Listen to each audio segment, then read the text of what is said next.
Hello everyone, welcome back to the channel. This is Fair Value Finder, and today we're taking a look at a stock that I've heard about. I've heard good things, but I wanted to dig into it and see, and it might be past the time to invest in.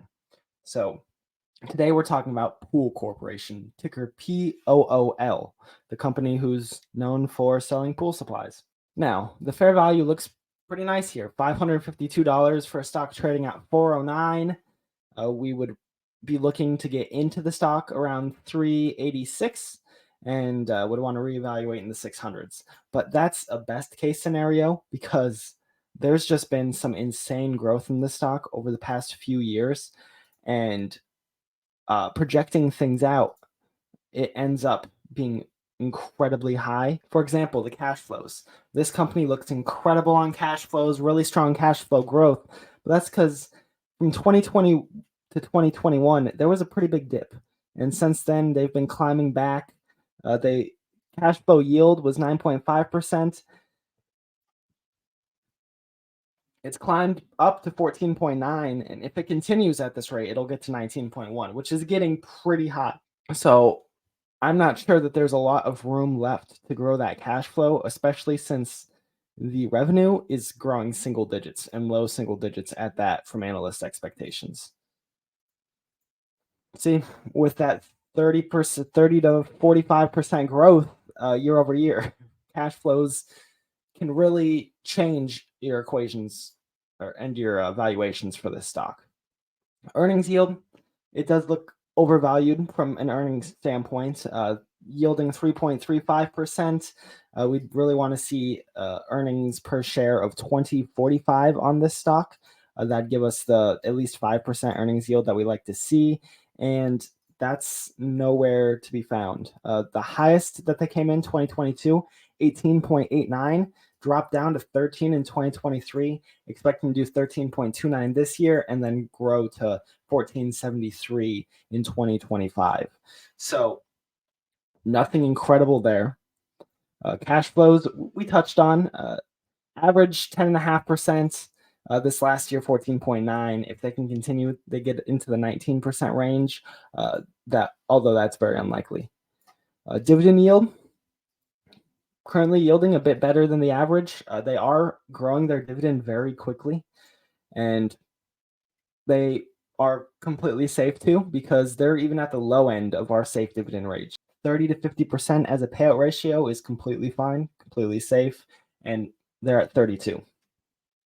ROE, very high, makes you question the debt. The debt's pretty high too. A debt to equity ratio of over 1.58. So debt is something to keep in mind here. ROI looks good, 18.81. ROA looks good, 15.81. So cash flows, ROI, ROA all look really good on this stock.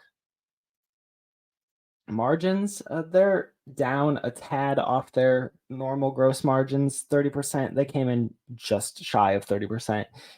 Net, they came in over 1% lower than usual, 10.74 compared to the 9.4 that they came in at. This is the thesis that I came up with, kind of messing with the numbers, because analysts are projecting future growth 1.6, 3.45.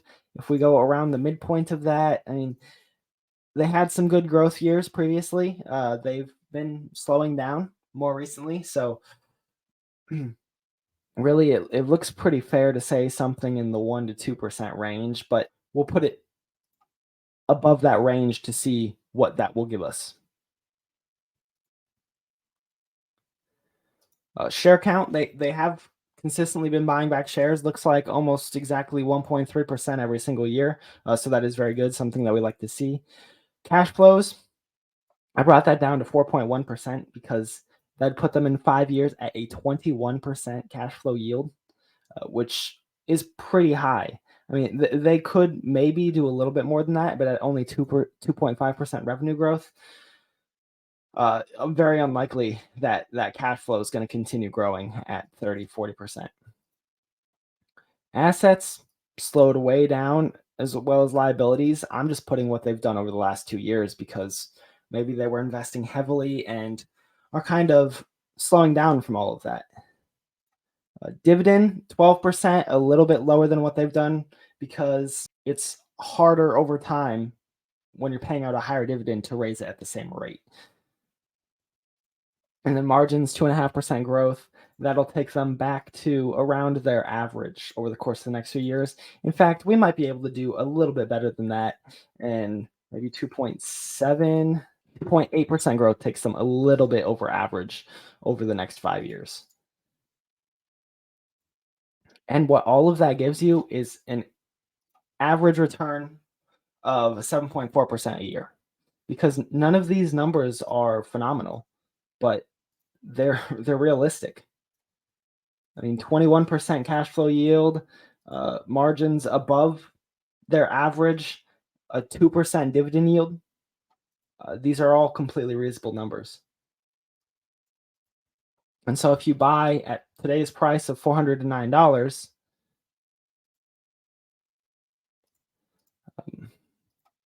you'd be sitting on 16% gains over the course of 3 years, at least in the fair value of the stock, $65 in profit there, underperforming the general market by 10%. And then over the course of the next 5 years, you'd be sitting on $155 in profit, 38%, again, lagging the market, but only by 9% this time. So why is this fair value so high? It's because it tries to factor in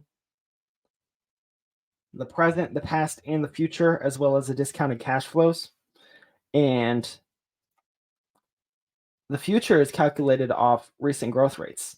If you look in here, 2023 fair value 365, 2024 436, 2025 528, with a discounted cash flow of 837. So this stock is heavily driven by those cash flows, and once they start slowing down, I don't think that the market's going to like it very much. Now, I don't think that it's necessarily a bad stock. You're looking at returns kind of in line with the market, maybe lagging it a little bit, but then you get a factor in 2% of dividends on top of that. We're talking 7 to 9, maybe 10% per year, which is not bad at all. But if you can get into the stock closer to, I mean, the 52-week low, we can see what that will give you. Someone who got in at that point, I mean, you're looking at outperforming the market by 2x in the 3-year time frame, and not quite 2x in the 5-year. But there's nothing here that stands out that I could tweak in any other way that would be reasonable at all.